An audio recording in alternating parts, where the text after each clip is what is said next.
Nous sommes nombreux, oh oui, nous sommes nombreux à être allergiques à la vérité.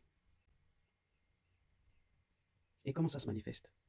Eh bien, c'est ce moment où quelqu'un ose te dire la vérité sur toi-même. C'est ce moment où quelqu'un ose poser le doigt sur ton point faible et que tout à coup, soudain, tu sors tes griffes.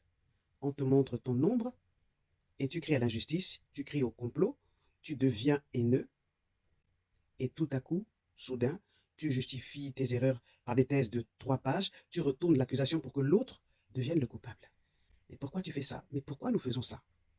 Parce que la vérité te brûle. La vérité nous brûle, la vérité fait mal.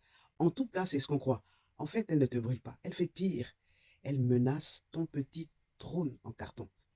Parce que, en fait, tu as construit ton identité sur un mensonge confortable, sur une version Instagram de toi-même, où tu ne te trompes jamais.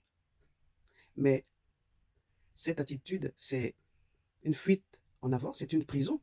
Et quand tu refuses la vérité, tu refuses la guérison, tu refuses de guérir, tu préfères t'étouffer dans tes certitudes plutôt que de respirer le grand air de la réalité, de la vérité.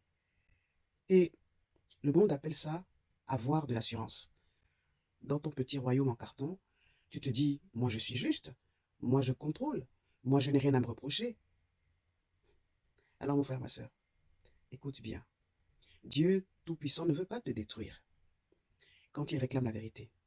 Il veut te libérer. Parce que la vérité qu'on te montre, même si elle est dure, c'est une main tendue, ce n'est pas une épée. Je reprends. La vérité qu'on te montre, même si elle est dure, c'est une main tendue, ce n'est pas une épée.